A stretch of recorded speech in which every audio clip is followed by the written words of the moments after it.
16. 이날 밤처럼 음악의 즐거움을 경험한 것은 오랫동안 없었던 일이었다. 그러나 나타샤가 빠르가로를 다 부르고 나자 현실은 또다시 그의 마음속에 되살아났다. 그는 말없이 홀에서 나와 아래층에 있는 자기 방으로 갔다. 한 15분쯤 지나자 노백작은 유쾌하고 만족한 얼굴을 하고 클럽에서 돌아왔다. 니콜라이는 아버지가 돌아온 것을 알자 곧 아버지한테로 갔다. 어때? 재미있었나? 일리아 안드레이치는 기쁜 듯이 자랑스럽게 아들에게 미소를 보내면서 말했다. 니콜라이는 네 하고 말하려고 했으나 할 수가 없었다. 그는 울음이 터질 것만 같았다. 백작은 아들의 태도를 알아채지 못하고 담배만 피우고 있었다. 제기랄, 어차피 빠져나갈 길은 없다 하고 니콜라이는 처음으로 그리고 마지막으로 이렇게 생각했다. 그리고 자기 자신도 비열하게 느껴질 만큼 거친 어조로 마치 업으로 갈 마차를 부탁하기라도 하는 것처럼 그는 불쑥 아버지에게 말했다. 아버지, 볼 일이 있어서 왔습니다. 하마터면 잊어버릴 뻔했습니다. 실은 돈이 좀 필요합니다. 그것 봐. 지금 유달리 기분이 좋은 아버지는 말했다. 그러니까 내가 아무래도 충분하지 않을 것이라고 하잖았니. 많으냐? 굉장히 많습니다. 니콜라이는 바보 같은 마음에도 없는 엷은 웃음을 띠면서 새빨간 얼굴로 말했다. 그는 이 웃음에 대해서 오래 뒤까지도 자신을 용서할 수가 없었다. 저 트럼프로 조금 졌습니다. 아니 많이, 말하자면 굉장히 많이라고 해도 좋을 만큼입니다. 43,000. 뭐라고? 누구에게? 농담이겠지 하고 백작은 노인에게서 흔히 볼 수 있듯이 목과 목덜미가 뇌출혈 환자처럼 새빨개지면서 소리쳤다. 난 내일 갚겠다고 약속했습니다. 하고 니콜라이는 말했다. 노백작은 두 팔을 벌리면서 이렇게 말하고 힘없이 소파에 털썩 주저앉았다. 어쩔 수 없습니다. 누구에게나 있는 일인걸요. 마음속으로는 자신을 평생 속죄할 수 없는 파렴치한 망나니라고 나무라고 있으면서도 그는 마음 가벼운 대담한 어조로 이렇게 말했다. 그는 아버지의 손에 키스하고 무릎을 꿇고 용서를 빌고 싶었음에도 불구하고 이처럼 경박한 아니 도리어 조잡한 어조로 그런 일은 누구에게나 있는 것이라고 내뱉었던 것이다. 일리아 안드레이치 백작은 아들의 이 말을 듣자 눈길을 떨어뜨리고 무엇인가를 찾아내려는 것처럼 안절부절하기 시작했다. 그건 그렇지, 그래 하고 그는 말했다. 그러나 어렵구나. 아무래도 그걸 마련하기란 어려워. 그야 흔히 있는 일이지. 그렇지. 누구에게나 있는 일이지. 백작은 힐끔 아들의 얼굴을 쳐다보고 그대로 방에서 나가버리려고 했다. 니콜라이는 틀림없이 한바탕 야단을 맞으려니 하고 각오하고 있었는데 설마 이렇게 되리라고 예기치 않았었다. 아버지, 아버지 하고 그는 흐느끼면서 아버지 뒤에서 외쳤다. 용서해 주십시오. 그는 아버지의 손을 붙잡고 거기에 입술을 꾹 누르면서 울기 시작했다. 아버지와 아들 사이에 이러한 대화가 오가고 있을 때 어머니와 딸 사이에도 그것에 못지않은 중대한 사건이 이야기되고 있었다. 나타샤는 몹시 흥분해서 어머니의 거실로 뛰어들었다. 어머니, 어머니 그이가 나에게 어쨌다는 거냐? 하셨어요, 하셨어요. 청혼을 어머니, 어머니 하고 그녀는 외쳤다. 백작 부인은 자기 귀를 믿을 수가 없었다. 제니소프가 청혼을 했다. 누구한테일까?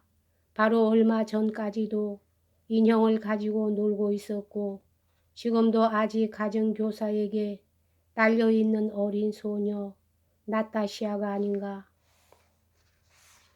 나타시아, 그만 그런 부질없는 소릴랑. 농담이었으면 좋으련만 하고 아직 인류의 희망을 걸면서 그녀는 이렇게 말했다. 너무해요. 부질없는 소리라니. 난 사실을 말씀드리고 있는 거예요. 하고 화가 난 듯 나타시아는 말했다. 난 어떻게 해야 할지 여쭈어보려고 왔는데 부질없는 소리라고 말씀하시다니. 백작 부인은 어깨를 움츠렸다. 만약 무쇼 제니쇼프가 너에게 청혼을 한 게 사실이라면 넌 그 사람에게 바보라고 말해줘라. 그것뿐이다. 아니에요. 그분은 바보가 아니에요. 하고 나타시아는 모욕을 느낀 것처럼 정색을 하고 말했다. 그래, 그럼 넌 대체 어떡하자는 거냐? 요즘 너희들은 너나 할 것 없이 모두 사랑하고 있잖니. 좋다. 좋아졌거든 내 마음대로 그 사람한테 시집을 가거라. 하고 백작 부인은 퉁명스럽게 웃으면서 말했다. 좋을 대로 하렴. 아니에요 어머니.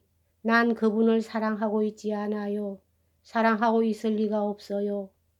그럼 그렇다고 그 사람한테 말해주면 되잖니. 어머니 화나셨어요. 화내지 마세요. 어머니 도대체 나는 어디가 나쁜 거예요. 아니다. 그럴 리가 없지 않니. 못하면 내가 가서 이야기할까 하고 빙그레 웃으면서 백작 부인은 말했다. 괜찮아요. 제가 말하겠어요. 그저 뭐라고 말해야 하는지 가르쳐만 주세요. 어머니는 뭐든지 다 잘 알고 계시니까. 어머니의 미소에 답하면서 그녀는 이렇게 덧붙였다. 그렇지만 그분이 어떤 태도로 나에게 말했는지 어머니께서 직접 보셨더라면 좋았을 걸. 나는 다 알고 있어요. 그분은 그런 말을 할 생각은 아니었는데 그만 뜻하지 않게 입 밖에 내신 거예요. 그래, 그랬더라도 역시 거절해야 한다. 싫어요. 안 돼요. 난 그분이 가엾어 못 견디겠어요. 그분은 정말 좋은 사람이에요. 그럼 청혼을 받아들이려무나. 너도 이제 시집을 가야 할 나이도 됐으니 말이다. 백작 부인은 비웃는 듯한 환한 어조로 말했다. 아니에요 어머니. 난 그분이 너무나 가엾어요. 난 그분에게 뭐라고 말해야 좋을지 모르겠어요. 그러니까 너는 아무 말도 할 필요가 없다. 내가 직접 말해주마. 하고 백작 부인은 이런 조그마하고 어린 나타시아가 어른처럼 취급당한 것에 울분을 느끼며 이렇게 말하는 것이었다.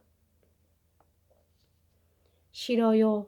절대로 내가 직접 말할 테니까 어머니께서는 문 옆에서 듣고만 계세요. 하고 나타시아는 달려갔다. 그리고 객실을 지나 홀로 들어가니 거기에는 제니소프가 아까와 마찬가지로 피아노 옆에 있는 의자에 앉아 두 손으로 얼굴을 감싸고 있었다. 나타시아의 가벼운 발소리에 그는 벌떡 일어섰다. 나딸니 빠른 걸음으로 그녀에게 다가와서 그는 이렇게 말했다. 나의 운명을 결정해 주십시오. 나의 운명은 당신 손에 달렸습니다. 바실리 드미트리치, 나는 당신이 정말 가엾어요. 안 돼요. 그러나 당신은 정말 좋은 분이에요. 하지만 그것은 안 돼요. 그래서 나는 언제까지나 이처럼 당신을 사랑하겠어요. 제니소프는 그녀의 손 위로 몸을 구부렸다. 그러자 그녀는 기묘한 자기도 알 수 없는 소리를 들었다. 그녀는 헝클어진 곱슬곱슬한 거의 검은 머리에 입 맞추었다. 이때 백작 부인의 다급한 옷자락 스치는 소리가 들렸다. 그녀는 두 사람 쪽으로 다가왔다. 바실리 드미트리치, 호의는 참으로 감사합니다만 하고 백작 부인은 당황한 목소리로 말했다. 그러나 그 목소리는 제니소포에게 엄격하게 들렸다. 그렇지만 저 아이는 아직 저처럼 어린 데다 당신은 내 아들의 친구니까 먼저 나에게 상의해 주실 것으로 알고 있었습니다. 그랬으면 나도 이렇게 거절하지 않으면 안 될 괴로운 입장에 서지 않아도 되었을 거예요. 부인, 하고 제니소프는 눈을 내리깔고 겸연쩍은 태도로 무엇인가 말하려다 말고 그대로 머뭇거렸다. 나타시아는 거의 이런 가엾은 모습을 가만히 보고 있을 수가 없었다. 그녀는 큰 소리로 흐느껴 울기 시작했다. 부인, 죄송합니다. 제니소프는 떠듬거리는 목소리로 말을 이었다. 그러나 이것만은 알아주십시오. 저는 따님을 비롯해서 가족 8분을 기꺼이 목숨을 내던져도 후회하지 않을 만큼 숭배하고 있습니다. 그는 힐끗 백작 부인을 쳐다보았다. 그러자 그 엄격한 얼굴이 눈에 들어왔다. 거듭 실례합니다, 부인.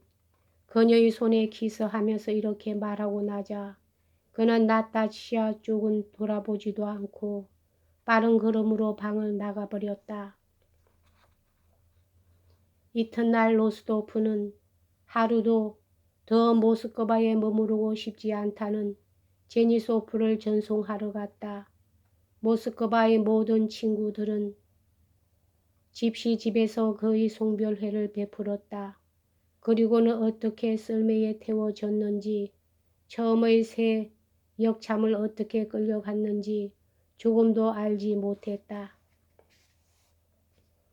제니소프가 떠난 뒤 로스도프는 노백작이 당장에 모아들일 수 없었던 돈을 기다리면서 한 걸음도 집 밖으로 나가지 않고 주로 누이들의 방에 들어박혀 이 주일을 더 모스크바에서 보냈다. 소냐는 전보다 더 부드럽고 충실하게 그를 대했다. 그녀는 그가 카드 놀이에 진 것이 오히려 자랑이며 그 때문에 더 한층 그를 사랑하고 있다는 것을 그에게 알려주고 싶어 하는 것 같았다.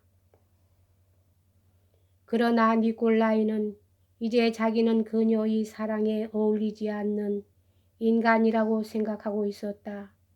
그는 소녀들의 앨범에 시와 악보를 마구 써 넣었다.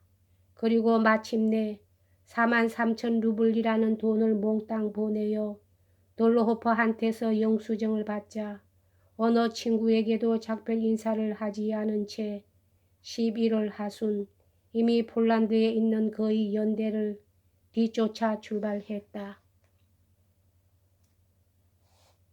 여기까지 하겠습니다.